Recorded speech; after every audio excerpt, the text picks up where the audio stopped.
오늘 본문을 가지고 누구의 칭찬을 바라십니까? 라는 제목으로 함께 하나님 말씀을 나누도록 하겠습니다. 우리가 계속해서 사도행전을 통해서 초대교회의 모습을 살펴보게 됩니다. 그 중에서 여러분 가장 먼저 초대교회의 모습이 나오는 부분이 있습니다. 어쩌면 우리가 가장 많이 알고 있는, 잘 들었던 그 말씀일 거예요. 사도행전 2장 44절에서 47절 말씀인데요. 우리가 한번 한 목소리로 다 같이 읽어보도록 하겠습니다. 시작. 믿는 사람이 다 함께 있어 모든 물건을 서로 통용하고 또 재산과 소유를 팔아 각 사람의 필요를 따라 나눠주며 날마다 마음을 같이하여 성전에 모이기를 힘쓰고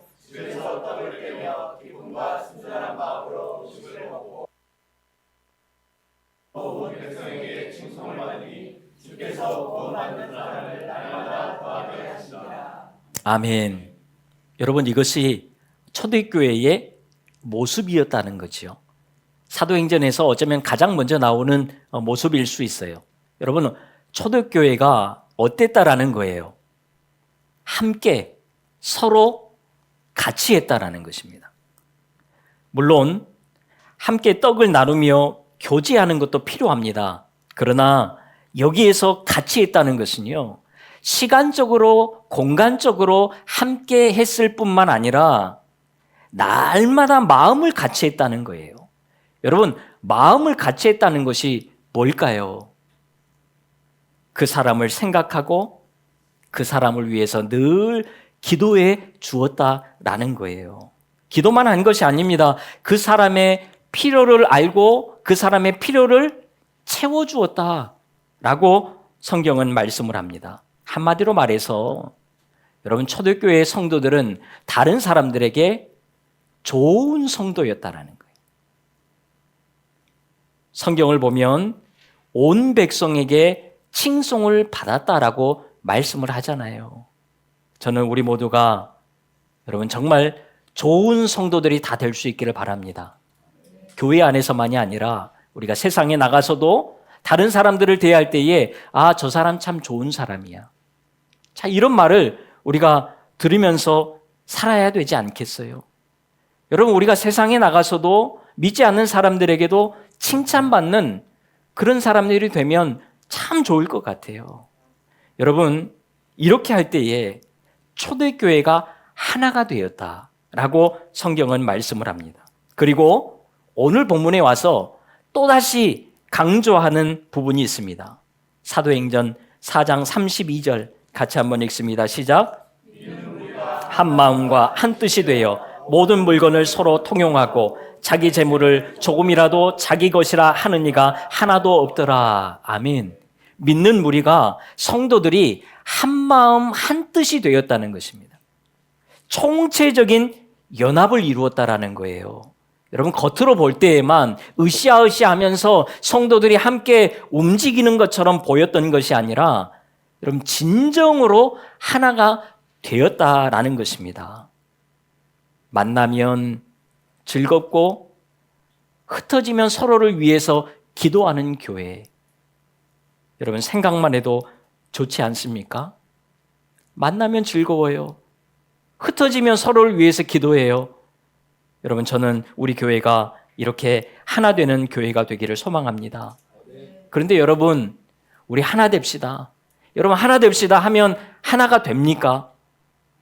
하나 됩시다 하는데 그렇게 미운 사람이 갑자기 사랑스러워집니까?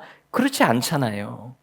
여러분, 교회가 하나가 되려면 반드시 필요한 것이 있습니다. 그것은 바로 성령 충만이에요.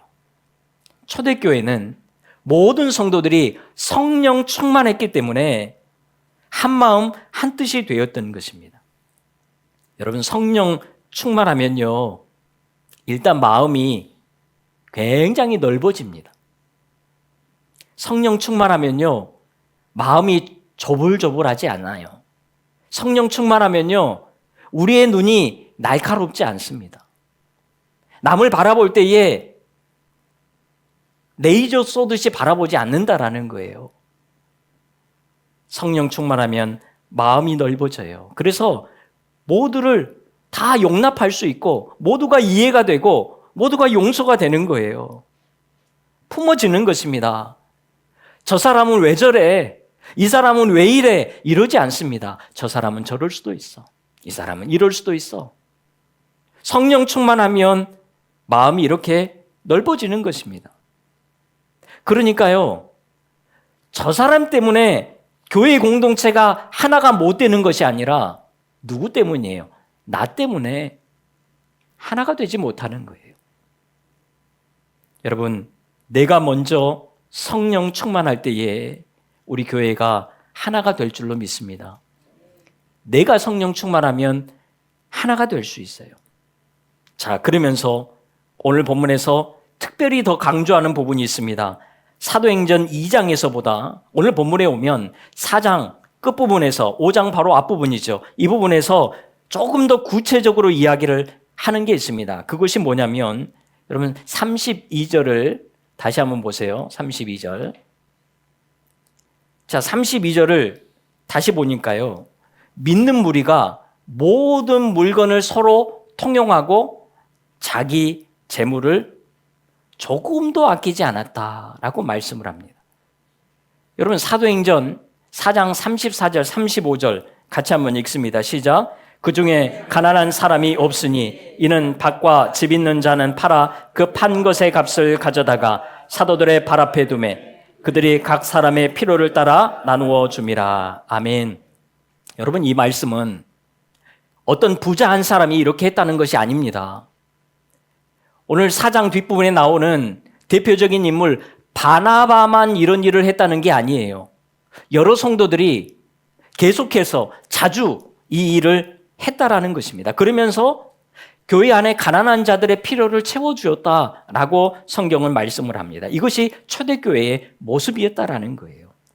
자, 그렇다면 여러분 오늘 이 말씀은 돈 있는 사람이 헌금을 많이 해야 된다. 돈 있는 성도가 자기 집 팔고 땅 팔아서 가난한 성도들을 도와줘야 된다. 이런 말씀일까요? 그런 것이 아니에요. 오늘 본문은 사실 더 중요한 것을 이야기하고 있습니다. 겉에 있는 것만 보면 안 되고 우리가 그 핵심을 들여다볼 수가 있어야 돼요. 먼저 초대교회 성도들은 우선순위가 하나님이었다는 것입니다. 하나님을 가장 사랑했다는 것을 보여주는 것이 바로 오늘 본문이에요. 여러분, 오늘 우리도 인생의 우선순위가 하나님 맞습니까? 우리 스스로에게 한번 물어보세요. 우리 인생의 최우선순위가 정말 하나님 맞습니까? 여러분 인생에서 내가 정말 하나님을 가장 사랑합니까? 딱히 대답은 못하지만 대부분의 성도들은 그렇다라고 생각을 할 거예요. 그래, 내 인생의 우선순위는 하나님이지. 내가 하나님을 그 무엇보다도 사랑하지. 우리는 이렇게 이야기할 수가 있어요. 그런데 여러분 이 기준이 굉장히 애매합니다. 왜냐하면 내가 하나님을 가장 사랑하는 것도 같은데 그 못지않게 내가 또 다른 것들을 수없이 많이 사랑하면서 오늘을 살아가고 있기 때문에 그렇습니다. 기준이 정말 모호해요. 기준이 우리에게 좀 필요합니다. 여러분, 우리의 영적 바로미터가 뭐냐면 우리의 영적인 상태, 내가 하나님을 가장 사랑하는지를 알 수 있는 방법이 뭐냐면 그것은 바로 우리의 물질을 보면 됩니다. 돈을 보면 돼요. 우리의 물질이, 재물이 쓰이는 곳을 보면 여러분 내가 어디를 사랑하는지가 딱 나오게 되어 있습니다. 답이 나와요. 그래서 예수님께서도 재물과 하나님을 겸하여 섬기지 못한다라고 분명하게 말씀하셨잖아요.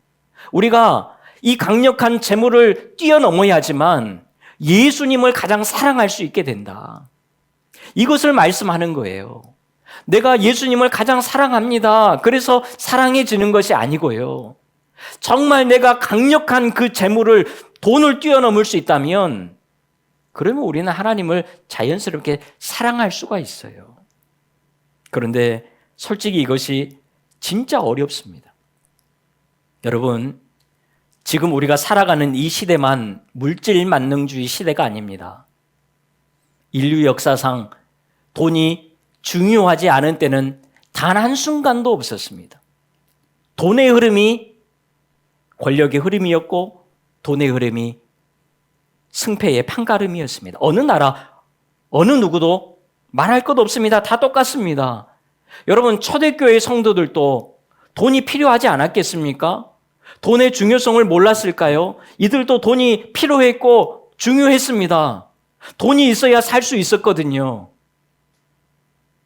심지어 그들은 돈이 넉넉하지도 않았습니다.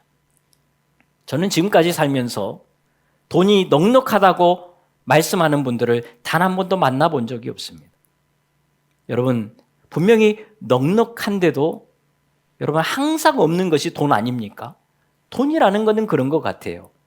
넉넉하지 않습니다. 항상 부족해요. 그러나 그럼에도 불구하고 초대교회의 성도들은 재물을 아낌없이 내놓았다는 것입니다. 여러분, 그 이유가 무엇이었을까요? 이유는 하나입니다.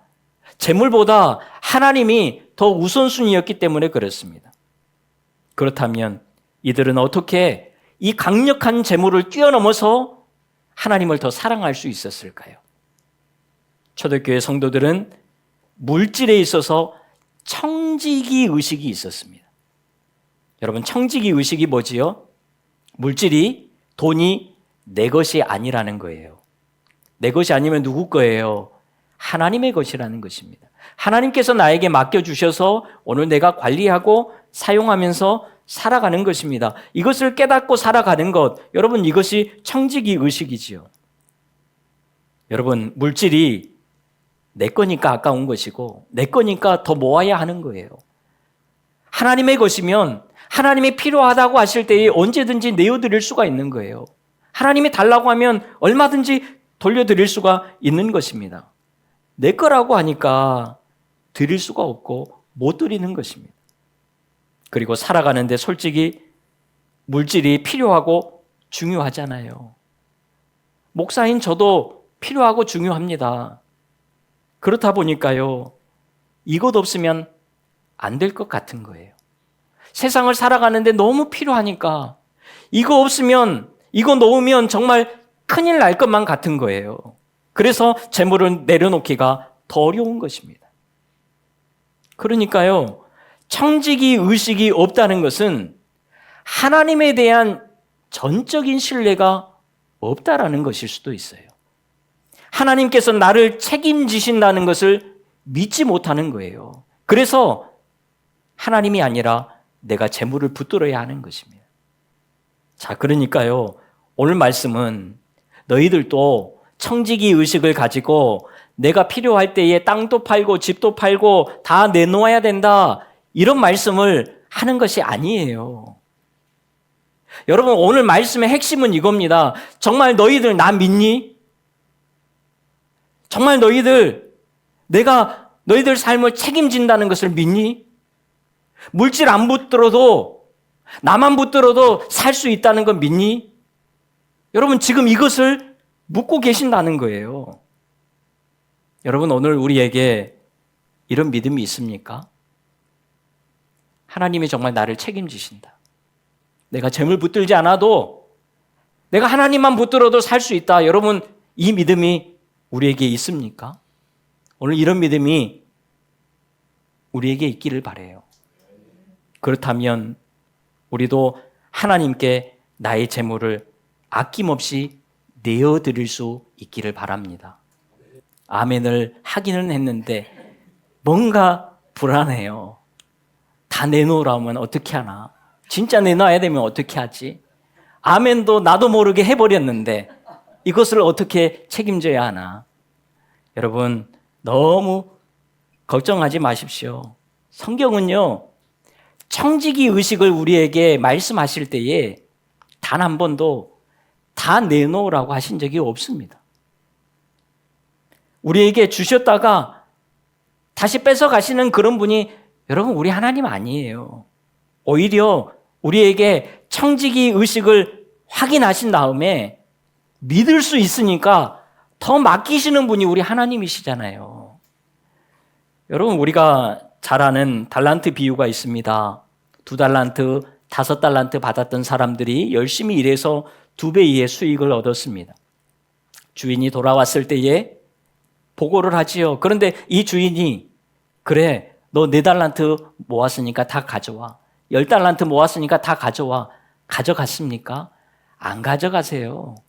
여러분 어떻게 말씀을 하시죠? 마태복음 25장 우리 23절 같이 읽습니다. 시작. 그 주인이 이르되 잘하였도다. 착하고 충성된 종아, 내가 적은 일에 충성하였음에 내가 많은 것을 내게 맡기리니 내 주인의 즐거움에 참여할지어다. 아멘. 여러분 이것이 우리 하나님의 마음이라는 거예요. 청지기 의식을 가지고 살아가는 우리의 모습을 확인한 다음에 그래, 너 믿을만하다. 내가 더 줄게. 더 맡겨줄게. 그렇게 말씀을 하시고 우리를 즐거움에 참여하게 하시는 분이라는 거예요. 혹시 정말 하나님께서 내가 가진 것을 다 내려놓으라고 하실 때도 있을 겁니다. 그렇다면 그것은 여러분 하나님께서 더 책임지시겠다는 거예요. 다른 이유가 없습니다. 그리고 성령님께서 우리를 감동시키셔서 억지로가 아니라 자발적으로 자원하여서 드리게 만드실 거예요. 그래서 우리가 걱정할 필요가 없습니다. 내가 청지기 의식으로 산다고 해서 다 내놓아야 되면 어떻게 하지? 이럴 필요가 없다라는 거예요. 여러분, 오늘 이런 믿음이 우리 모두에게 회복될 수 있기를 간절히 바랍니다. 그래서 하나님께 잘했다 칭찬받고 더 많은 것을 맡김받고 즐거움에 참여하면서 살아가는 우리 모두가 다 될 수 있기를 주님의 이름으로 축원합니다. 여러분, 신앙생활은 절대로 억지로 하시면 안 돼요. 그리고 사람 바라보면서 하시면 안 됩니다. 여러분들이 앞으로 신앙생활을 해 나가실 때에 항상 그리고 평생 기억해야 될 2가지입니다. 억지로 하지 마시고 사람 바라보면서 하면 안 됩니다. 왜냐하면 사탄이 이것을 너무 좋아해요. 그리고 이 틈을 잘 사용하기 때문에 그렇습니다. 그러면서 교회의 하나됨을 금방 무너뜨리는 것입니다. 오늘 본문에 나오는 아나니아와 삽비라 부부를 보십시오. 바나바라는 사람이 자기 밭을 판 후에 사도들 발 앞에 내놓으니까 많은 성도들이 사람들이 야, 저 바나바 대단하다. 그러면서 인정하고 칭찬해 주는 것입니다. 이것을 바라보는 아나니아와 삽비라 부부가 너무 좋아 보이는 거예요. 우리도 저렇게 한번 해보자. 그래서 사람들이 우리를 인정하고 칭찬해 주기를 바랬던 것입니다. 우리가 바나바보다 못한 게 뭐야? 우리도 할 수 있지. 얼마든지 할 수 있지. 그러면서 마치 경쟁하듯이 억지로 드렸던 것입니다. 그리고 땅을 팔아서 사도들 발 앞에 가지고 옵니다. 바나바는 하나님을 의식하고 자발적으로 드렸지만 아나니아와 삽비라는 억지로 사람들을 의식하면서 드렸습니다. 여러분, 출발부터가 달랐기 때문에 결과는 완전히 다를 수밖에 없지요. 그런데 결과가 달라도 너무 다릅니다. 결과가 너무 혹독해요. 여러분, 성경을 보면요, 아나니아와 삽비라보다 더 큰 죄를 짓고 더 큰 악을 범했는데도 불구하고 즉시 죽임을 당한 사람은 많지 않습니다. 거의 죽지 않았어요. 그리고 당시에 헌금을 안 하는 사람도 많았고 형편이 어려워서 못하는 사람도 많았습니다. 충분히 바나바처럼 자기의 재물을 팔아서 얼마든지 할 수 있는 사람이 있음에도 불구하고 그런 사람들도 안 했습니다. 솔직히 이들에 비하면 아나니아와 삽비라는 좀 더 나은 거 아닙니까? 그래도 자기의 땅을 팔아서 상당 금액을 지금 헌금으로 드린 거예요. 안 한 사람도 많은데, 굳이 이렇게 안 해도 되는데 이 사람들은 그래도 많은 금액을 지금 드렸다라는 거예요. 그리고 처음에 작정할 때에 내가 땅을 팔아서 드려야지 했는데 땅을 팔고 보니까 예상보다 훨씬 더 많은 금액이 나올 수 있잖아요. 그러면 이 금액이 너무 많구나. 그러면서 조금 줄일 수 있는 거 아닙니까? 우리 같아도 그럴 것 같아요.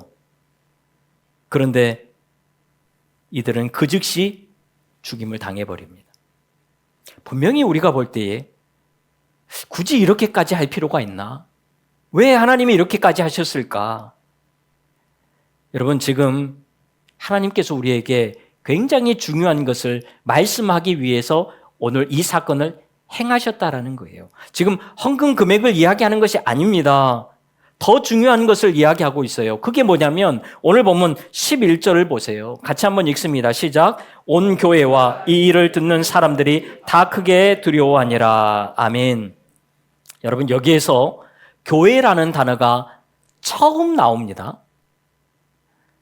물론 마태복음에 예수님께서 베드로에게 네가 이 반석 위에 교회를 세울 것이다 라고 말씀을 하셨고, 또 그 뒤에 가보면 교회가 세워졌을 때에 교회에서 이렇게 해야 된다라고 하면서 교회에 대한 것을 언급은 하셨지만, 여러분, 실제 교회를 말씀하는 것은 오늘 본문이 처음 나오는 거예요. 그러니까요, 지금 교회가 막 세워지는 이 시점에 교회가 어떻게 세워져야 하는지 그것을 강조하고 잘 보여주는 것이 오늘 본문 사건이라는 거예요. 여러분, 오늘 본문에서 아나니아와 삽비라의 가장 큰 문제가 뭡니까? 거짓말했다는 거죠. 4절을 보세요. 사람에게 거짓말한 것이 아니요 하나님께로다. 분명히 베드로 앞에서도 거짓말을 한 것이지만 그것은 결국 하나님 앞에서 거짓말을 했다는 거예요. 여러분, 성경을 보면 사탄이 거짓의 영이잖아요. 그래서 오늘 보면 3절에도 사탄이 내 마음에 가득하여 내가 성령을 속이고 라고 말씀을 합니다. 거짓의 영이 이 부부로 하여금 성령을 속이게 만들었다는 것입니다. 여러분, 교회가 뭡니까? 에클레시아, 하나님의 거룩한 백성들의 모임, 믿는 자들의 모임, 이 공동체를 말하는 것 아닙니까? 그러니까요, 교회는 거짓이 있으면 안 되는 겁니다. 여러분, 다른 건 몰라도 교회는 거짓이 있으면 안 돼요. 교회는 믿음이 있어야 돼요. 거룩한 척, 믿음 있는 척 하면 안 됩니다. 우리 이것을 굉장히 조심하고 멀리 해야 돼요. 거룩한 척, 믿음 있는 척, 이거 안 통한다라는 것입니다. 오늘 본문은 이것을 강조하고 있어요. 그런데 아나니아와 삽비라가 그랬어요. 여러분, 아나니아와 삽비라도 분명히 초대교회 교인이었습니다. 땅을 팔아서 헌금할 정도로 열심 있는 성도였잖아요. 그런데 이들에게는 거룩함이 없었습니다. 믿음이 없었어요.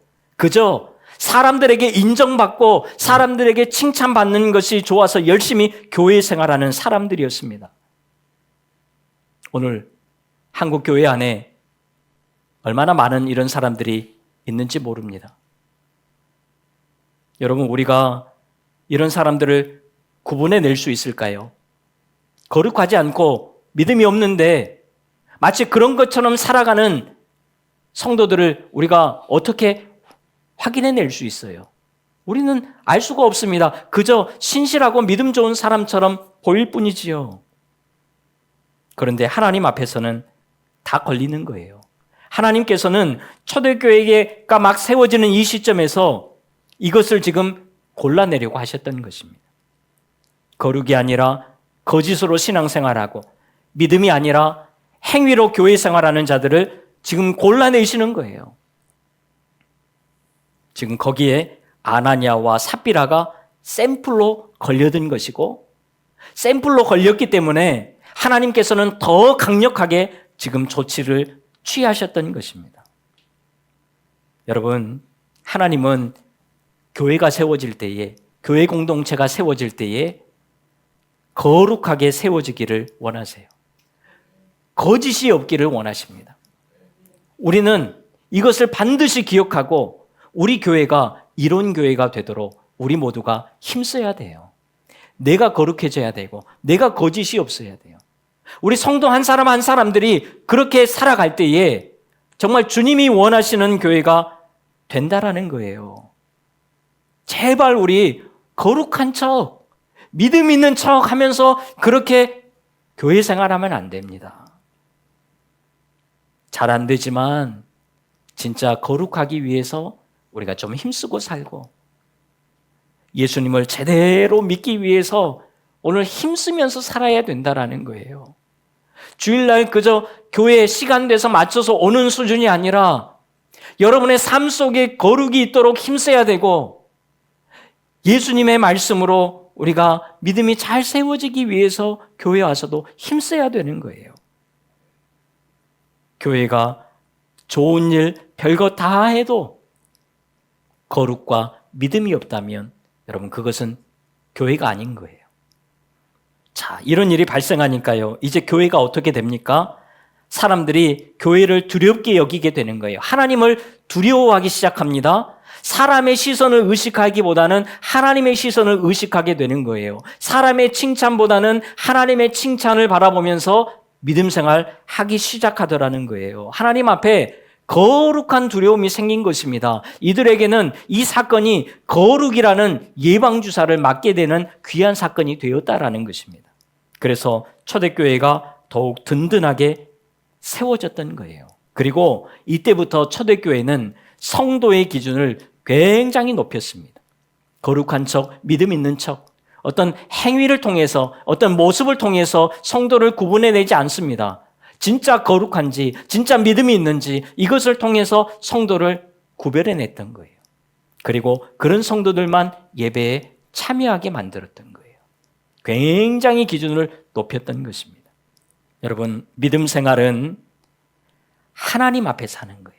오늘 우리가 믿음 생활을 하잖아요. 하나님 앞에서 하고 있다는 것을 우리는 반드시 기억해야 됩니다. 절대로 사람에게 보이려고 하지 마십시오. 사람에게 인정받고 칭찬받으려고 하지 마십시오. 여러분, 우리는요, 기본적으로 남에게 인정받고 싶어하는 그런 욕구가 있습니다. 우리는 칭찬받고 싶어 해요. 누구나 마찬가지입니다. 그러나 이런 마음이 조금도 있으면 안 됩니다. 그러면 이 틈을 타고 사탄이 기가 막히게 공격을 하는 거예요. 시기심을 집어넣기도 하고요. 교만함도 집어넣기도 하고요. 서운함도 집어넣는 거예요. 그러면서 교회의 하나됨을 깨뜨려 버립니다. 한 마음이 아니라 다른 마음을 품고 감추게 만들어 버린다는 거예요. 여러분, 사탄은 오늘 또 우리에게 거칠게 공격하면서 다가옵니다. 금방 죄짓게 만들고 순간 교만하게 만듭니다. 강력한 세상적인 것들과 재물들로 우리를 유혹할 것입니다. 마지막 때일수록 더욱 그렇게 할 거예요. 그러나 이런 때일수록 우리는 모두 더욱 하나님만 바라보면서 믿음 생활할 수 있기를 바라요. 하나님만을 신뢰하는 믿음으로 하나님을 더욱 사랑하고 하나님 앞에서 거짓 없는 믿음으로 더욱 거룩하게 살아갈 수 있는 그런 하나님의 귀한 백성들 다 될 수 있기를 간절히 소망합니다. 그래서 사람이 아니라 하나님께 인정받고 칭찬받는 그런 하나님의 사람들 다 될 수 있기를 주님의 이름으로 축원합니다. 기도하겠습니다. 하나님, 우리가 사람 보고 신앙생활 하지 않게 하시고 하나님 바라보면서 믿음으로 살아갈 수 있는 우리 모두가 되기를 원합니다. 주님이 원하시는 것처럼 거룩함과 또 믿음을 잘 세워가며 주님 보시기에 합당하게 오늘을 살아갈 수 있는 우리 모두가 되게 도와주시옵소서. 예수님의 이름으로 기도하옵나이다. 아멘.